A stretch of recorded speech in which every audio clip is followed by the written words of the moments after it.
Students, last videos में हमने chapter 5 की एक्सियम्स एंड पोस्टुलेट पढ़ी थी।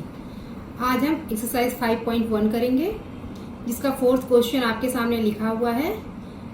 If a point C lies between 2 points A and B such that A C is equal to B C, then prove that A C is equal to half A B. Explain by drawing a figure.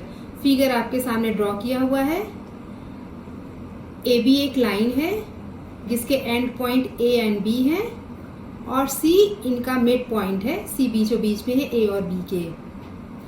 हम इसे solve करने के लिए Euclid's का fourth axiom का प्रयोग करेंगे। जो फोर्थ एक्सियम है आपका कोइंसिडेंस वाला, A B is equal to A C plus C B. ये हमने डायग्राम से देखा है और यही हमारी फोर्थ एक्सियम भी है। और क्वेश्चन में हमें दे रखा है कि ए सी बी सी के इक्वल है।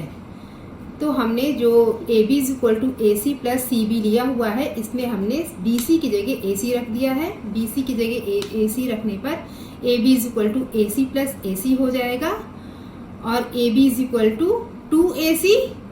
और इसे जब हम सॉल्व करेंगे तो A B is equal to half A C आ जाएगा। ये इसका प्रूफ है। क्वेश्चन 5 है 5.1 एक्सरसाइज का। In question 4, point C is called a mid point of the line segment A B. Prove that every line segment has one and only one point. सबसे पहले तो क्वेश्चन क्या कह रहा है, हमको उसका मतलब समझना है। क्वेश्चन कह रहा है कि ये क्वेश्चन 4 में हमने लिया था कि ए बी एक लाइन है और सी उसका मिड पॉइंट है। ये हमने प्रूव भी किया था क्वेश्चन 4 में। इसमें कह रहा क्वेश्चन में कि हमें प्रूव करना है, prove that every line segment has one and only one point. कहने का मतलब है कि हर एक लाइन में केवल और केवल एक ही मिड पॉइंट होगा। तो हमने इसको प्रूव करने के लिए क्या किया है, ए बी जो लाइन है उसमें सी ऑलरेडी मिड पॉइंट है। हमें ये दिखाना है कि इसमें केवल एक ही मिड पॉइंट है, इसलिए हमने अपनी तरफ से एक मिड पॉइंट मान लिया है कि लेट डी इसमें एक दूसरा मिड पॉइंट है। सोल्यूशन में हम देखते हैं कि फोर्थ क्वेश्चन में हम ऑलरेडी प्रूव कर चुके हैं A C is equal to half A B. हमने उसका उपयोग किया है। फिर हमने मान लिया है let D be the another mid point of A B. तो अगर डी अनदर मिड पॉइंट है तो A D is equal to half A B होगा। ये इक्वेशन हो जाएगी 2। इक्वेशन 1 और 2 के को जब हम कंपेयर करेंगे तो दोनों के राइट साइड बराबर है, इसलिए लेफ्ट साइड भी बराबर होगा। इसलिए A C is equal to A D. कहने का मतलब है कि इसका मतलब सी और डी पॉइंट दोनों कोइंसाइड करेंगे और इसका मतलब है कि केवल एक और एक ही मिड पॉइंट होगा। नेक्स्ट क्वेश्चन, क्वेश्चन नंबर 6 है एक्सरसाइज का। In figure 5.10, if A C is equal to B D, then prove that A B is equal to C D. Question में जो डायग्राम दिया हुआ है, हम लोग अगर डायग्राम ठीक से देखें तो डायग्राम में है A C is equal to है A B plus B C.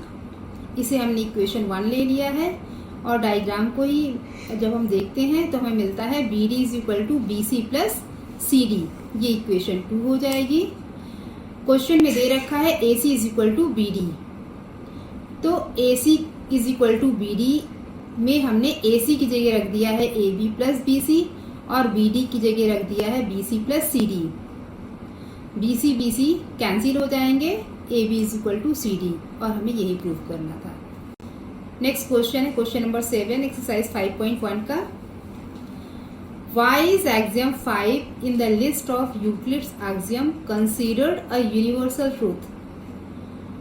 Note that the question is not about the fifth postulate. तो इसका solution क्या है? जो axiom 5 है उसमें क्या है, whole is always greater than part. तो this is true because part is included in the whole and never greater than whole. कहने का मतलब है कि जो पूरी चीज में से कोई भी टुकड़ा लिया जाता है वो हमेशा पूरी चीज से छोटा होता है। Thank you.